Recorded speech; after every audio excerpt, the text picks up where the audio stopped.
गजानन नाम घेता गजानन झाले जन्माचे सार्थक नाम घेता गजानन झाले जन्माचे सार्थक शेगावीचे योगीराज थोर ब्रह्मांड नायक ब्रह्मांड नायक ब्रह्मांड नायक ब्रह्मांड नायक ब्रह्मांड नायक। महाराज बोल बंकट। महाराज आपल्या कृपेनं आपल्या भक्तांकडे जे काही आहे त्यात ते सुखी समाधानी आहेत, पण मी अशी काही माणसं पाहतो की जी सतत पैसा पैसा करत असतात। महाराज मला एक सांगा, माणसाच्या आयुष्यामध्ये खरंच पैशाला इतकं महत्व द्यायला हवं का? हे ज्याच्या ज्याच्या विचारसरणीवर अवलंबून आहे बंकट। काही माणसं अल्पसंतुष्ट असतात, तू म्हणतोस त्याप्रमाणे आहे त्यात समाधान मानणारी असतात। अशी माणसं जपून गरजेपुरता पैसा खर्च करतात, दिखावा करण्याची त्यांना हौस नसते। पैशाचं महत्व त्यांनी जाणलेलं असतं, त्यांना ते कळलेलं असतं। पण अशी काही माणसं असतात की पैसा हेच सर्वस्व मानून त्या पैशाच्या पाठी सारखी पळत असतात, ठेच लागल्याशिवाय त्यांचे डोळे उघडत नाहीत। महाराज जे अत्यंत गरीब आहेत अशा माणसांनी काय करावं? गरजेपुरता पैसा मिळवण्याचा प्रयत्न करावा। आपण गरीब का आहोत हा प्रश्न त्यांनी स्वतःलाच विचारावा आणि त्याची प्रामाणिकपणे उत्तरं द्यावीत। आपल्याला कोणते व्यसन नाही ना, आपल्याला ज्यावेळी पैसा मिळाला तो आपण अनाठाई उधळला नाही ना, आपण कष्ट करण्यात कमी पडत नाही ना, की आपल्याला सगळं ऐतं हवंय, असेल हरित देईल खाटल्यावरी अशी आपली वृत्ती नाही ना। आणि ही कोणत्याही तऱ्हेची खोट नसून सुद्धा एखाद्याला पैसा मिळाला नाही तो दुःखी होणं स्वाभाविक आहे। मग अशा माणसानं काय करावं महाराज? देवावर विश्वास ठेवावा। ज्याने आपल्याला भूक दिली आहे तोच आपली भूक भागवणार आहे अशी श्रद्धा बाळगावी। ऐकतेस ना रे? आई काय ग, चूल पेटवतीस आणि भासतीस काय माझी हाड? मला भूक नाही ग, पण हरीला भूक लागली। काय रे बाबा हरी? ताई खोटा बोलते, मला नाही भूक लागली। नुसता भात शिजवलाय तो गिळून घ्या लवकर। बा येऊ दे की। तुझा बा नाही लवकर यायचा, अरे तो दुसऱ्या गावाला गेलाय काम हुडकायला। तिथनं आल्यानंतर पहिल्यांदा मठात जाईल, नंतर गजानन महाराजांचं दर्शन घेईल। त्यांचं दर्शन घेतल्या बघा अन्नाला तोंड देखील लावायचं नाही ते। हे तुम्हा दोघांनी ठावा आहे ना? मग हो। तेव्हा आता तुम्ही त्यांची वाट पाहू नका। हा भात वाढते तो गुमान खाऊन घ्या। काय? नमस्कार बंकटलाल सेठ। नमस्कार दामू काका, कसे आहात आपण? आणि हो, मला शेठ म्हणू नका, नुसतं नावानं हाक मारा। अहो मी तुमच्या मुलासारखा नाही का? मुलासारखा? अहो मुलगा असता तर ह्या वयात अशी वणवण करावी लागली नसती मला। दामू काका काही अडचण आहे का?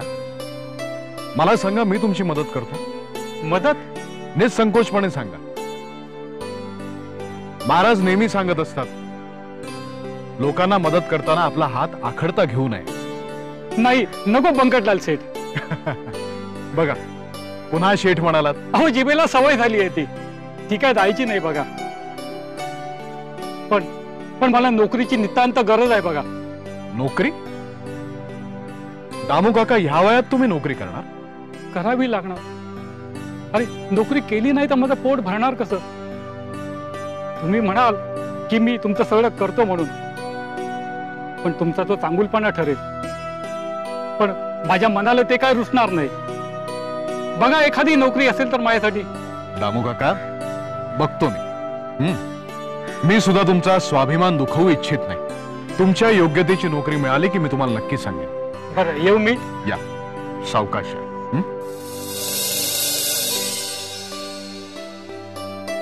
महाराज, दामू काकांना सांभाळा. नमस्कार मनोहरराव. अरे नमस्कार व्यंकटलाल शेठ. नमस्कार. नमस्कार. काय मठात न येत आहे? हो हो. महाराज आहेत मठात. आज सकाळी त्यांचं दर्शन घेणार होतो पण शक्य नाही झालं. आता घेईन म्हणतोय. ते शक्य होणार नाही कारण महाराज निजलेत. निजले? हो. काही विशेष नाही, काही नाही. सगळं ठीक चाललंय ना?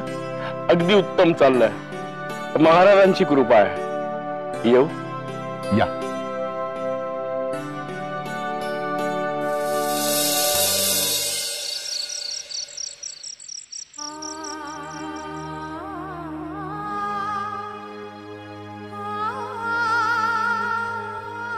औंधा जयूला उजवायची होती. चांगल्या घरात गेली पोर तर अन्नाला मोहतात नाही व्हायची बिचारी. हे कसं आलं नाहीत अजून? सुलक्षणा, ए सुलक्षणा. पोरं झोपली. एवढ्यात? हो काय करतील बापुडी, पोटात अन्न नाही, पाणी पिऊन झोपली दोघं बी. उशीरसा केलात. झाला उशीर. हातपाय धुवून घ्या. थोडा भात शिल्लक आहे, तो वाढते तुम्हाला. लेकरांच्या पोटात अन्न नाही आणि मी खाऊन घेऊ होय? अहो पण दिवसभर वनवन करून दमला असाल म्हणून म्हणते 2 घास जेवून घ्या. चला. गडी माणूस आहे मी. अगं मी कसला जमतोय? आज दिवसभरात गजानन महाराजांचं दर्शन बी झालं नाही आणि गजानन महाराजांचं दर्शन झाल्या बगैर मी अन्न ग्रहण करत नाही असा रिवाज आहे. तो मोडू? कामाचं काय जमलं? जमतंय. शेजारच्या गावात सावकारानं हिर खाण्याचं काम काढलंय. तिथं मजुरीसाठी जाणार आहे. उद्या सकाळी महाराजांचं दर्शन घेईन आणि मग मजुरीसाठी पुढे होईन. सुरुंग लावायचं काम? आता खोलवर पाणी लागलं नाही तर सुरुंग लावावं लागणारच ना. त्यात घाबरायचं काय? सोपं आहे ते. सुरुंग लावायचं काम सोपं असतं. अहो पण जीवावर बेतलं म्हणजे? जीवावर कशाला बेततंय? उलट 4 पैकी जास्त भेटतील. महाराज आहेत की आपल्या पाठीशी. हा त्या भक्त आहे त्यांचा. माग नाही का आपला गणू जावरे? सुरुंगाची पुंगळी सरकवताना सुरुंग ओढला. समजायला वाटलं गणू जावरे खापला, पण गणू जावरे कपरीत मस्त बसून होता. महाराजांनी त्याला वाचवला. गणू जावरे जसा महाराजांचा भक्त तसा मी बी महाराजांचा भक्त. महाराज माझ्या केसाला बी धक्का लागू द्यायचे नाहीत. माझा विश्वास आहे. होय. जशी वाईट वेळ सांगून येत नाही तशी चांगली वेळ देखील सांगून येत नाही बरं का.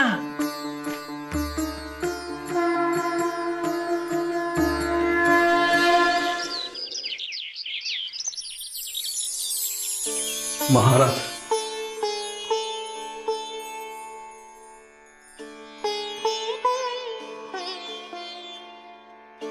आलास म्हणून तुझीच वाट पाहत होतो आम्ही. महाराज माझीच वाट पाहत होता? हो. अरे दररोज आमच्या दर्शनाला येणारा तू आमचं दर्शन झालं नाही तर अन्न ग्रहण करीत नाहीस. काल तुला आमचं दर्शन झालं नाही म्हणून उपाशी पोटी झोपलास. म्हणून आम्हाला असं वाटलं की आज नेहमीच्या वेळेच्या आधीच तू आमच्या दर्शनाला येशील. ठीक आहे, बरं चाललंय ना तुझं? आपल्या कृपेने सर्व ठीक चाललंय महाराज. आता कठीण काळ काय सगळ्यांच्याच आयुष्यात येतो, तसा सध्या माझ्याही आयुष्यात आलाय. पण आपला आशीर्वाद माझ्या पाठीशी आहे. त्याच्या आधाराने बाहेर पडतोय त्यातनं मी. तुला आमच्याकडून काही हवंय का? आम्ही देऊ. नाही नाही महाराज, मी आपणाकडून कधीच काही मागणार नाही. पण आम्हाला तुला काही द्यायचं असलं तर? महाराज आम्ही दिलेली भेट प्रसाद समजून स्वीकारशील? महाराज प्रसाद समजून का? प्रसादच आहे तो. बंकट, अरे बंकट, जी महाराज. काल तुला आम्ही कपाशीच्या बिया आणून ठेवायला सांगितल्या होत्या. आणल्यात ना महाराज. घेऊन येत्या. मनोहरला आम्हाला प्रसाद म्हणून द्यायचे आहेत. आत्ता सांगतो. कपाशीच्या बिया महाराज? हो, उपासमार होते ना तुमची. अरे आम्ही दिलेल्या बियांची पेरणी कर आणि मग बघ कसा गोंडेदार कापूस डोलतो तुझ्या शेतात. महाराज. आण. मनोहर, हा घे तुला प्रसाद. गण गण गणात भूते, गण गण गणात भूते, गण गण गणात भूते, गण गण गणात भूते. आई, मी भाजी चिरून देऊ? तू भाजी चिरतीस? राहू दे. अगं, सासरी गेल्यानंतर ही समधी कामं करायचीच आहेत तुला. सासर बी तुझं किती लांब असेल कोणास ठाऊ. मायरी येणं होईल का नाही ते बी सांगता येत नाही बघ. आता आईकडे आई सर समज खाऊन घे. काय राहरी? कोणी बी करा, पण लवकर करा, मला भूक लागली. पाठशाळेला जायचंय. आज इतवार आहे ना, शाळा काय झाडायला जाणार आहेस? अरे हो, आज इतवार आहे. पाठशाळा भरणार नाही. इतवार असला तरी भूक लागतेच ना. और रातच्याला बी काही खाल्लं नाही. मी सांगितलं होतं तुला खाऊ नकोस म्हणून. भात दिला होता ना, तो तुला नको झाला. त्याला मी काय करू? आता भाकऱ्या झाल्यात, भाजी चिरून फोडणीला टाकली की मग समजा जेवण झालंच. वाटतेस तुला? सुलक्षणा, ये सुलक्षणा. अरे हरी, माझ्या पठ्या काय म्हणतो? काय वो, कामाला नाही गेला? अगं हा काय चाललोय? महाराजांच्या दर्शनाला गेलो होतो. तिथं त्यांनी या कापसाच्या बिया दिल्या. म्हणाले यंदा कापूस चांगला येईल म्हणून. अहो, पर महाराज म्हणाले ते तर खोटं व्हायचंच नाही. पर तवर खायचं तरी काय आपण? अगं मजुरी करून पोट भरू आपण. हा, ये बघ, हिरीवरती खडायला जाताना बिया सांडून येत म्हणून घरी ठेवायला आलोय. हा,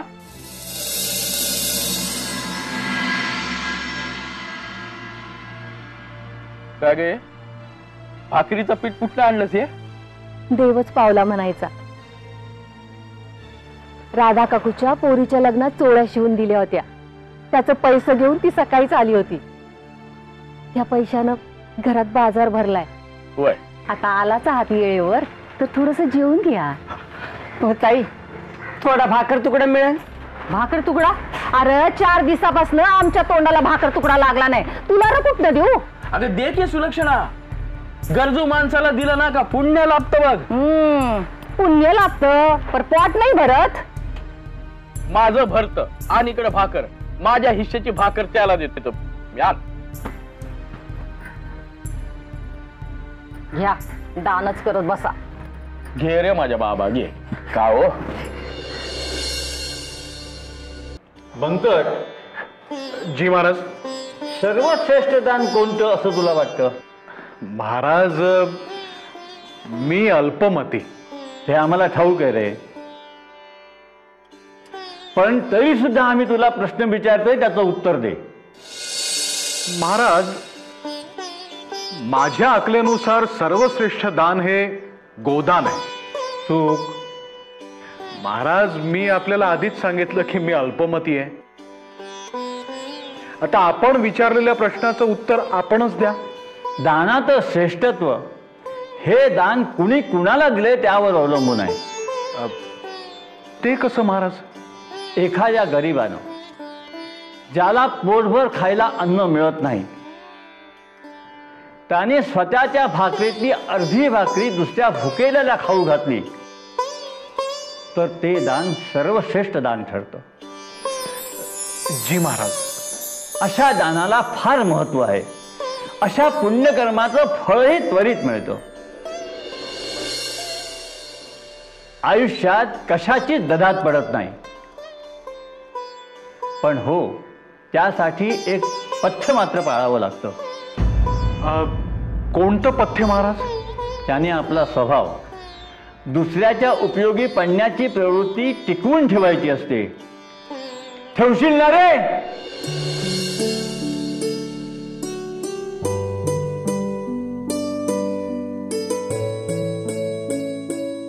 लोक म्हणतात महाराजांचं वागणं बोलणं काही कळतच नाही. ते खरंच आहे.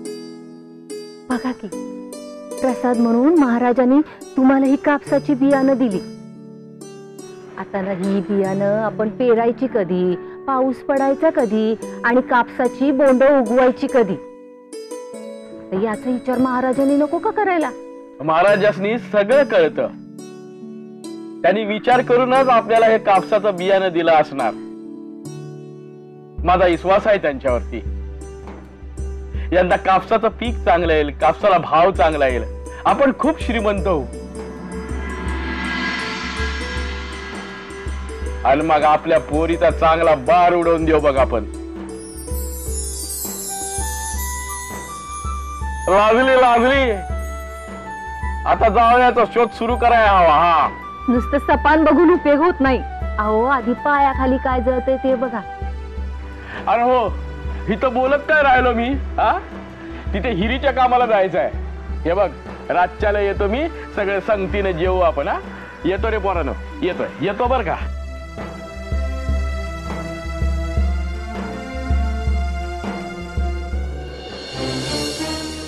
विहिरीच्या कामासाठी चाललोय. सुरुंग लावायची वेळ नाही आली तर बरं. मी देखील महाराजांचा भक्त आहे, तरी माझं नशीब गणू जवरे इतकं बलवत्तर असेल असं कुठे आहे? मनोहरराव, नमस्कार सदाशिवराव भाऊ. नमस्कार. कुठं निघालात घाई घाईनं? मी तुमच्याकडेच यायला निघालो होतो. बरं झालं वाटेत भेटलात, नाहीतर चुकामुक झाली असती. हलाखीची परिस्थिती आहे सदाशिव भाऊ. मागच्या वर्षीचं सगळं पीक वाया गेलं. दुसऱ्याकडे मोल मजुरी करून परपंच करायची वेळ आली आहे बघा. शेजारच्या गावातल्या सावकारानं हिर खणायचं काम काढलंय. त्याच्याकडे चाललोय मजुरीसाठी. हे असलं काम तुम्हाला शोभत नाही. अहो काम नाही केलं तर लेकरा बाळांची पोट कशी भरणार हो? काम असतं. हलकं काय आणि भारी काय मला सांगा. हे बघा मनोहरराव, माझा ऐकाल तर बक्कळ पैका कमवाल. तो कसा? हे बघा, मला मुंबापुरीला जावं लागल बहिणीकडं. तिने सांगावा धाडलाय, दादा असतील तसा निघून ये. काय गोम हाय काय माहित नाही, पण जावं तर लागलच. बरं मग? हे बघ, माझ्याकडं कापसाचा मोठा साठा आहे. तो बाजारात नेऊन विकायला माझ्याकडे येळ कुठे आहे? तर तो साठा मी तुमच्या हवाली करतो. तुम्ही नेऊन बाजारात विका. सदाशिव भाऊ, अहो तुमची नड भागल इतका पैका तुम्ही ठेवून घ्या. बाकी मी माघारी आलो का मला परत करा. कसं? सदाशिव भाऊ,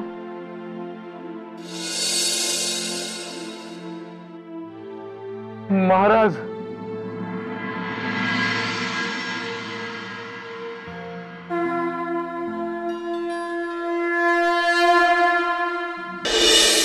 तुमचे हलाखीचे दिवस सरले हे बघून फार बरं वाटलं.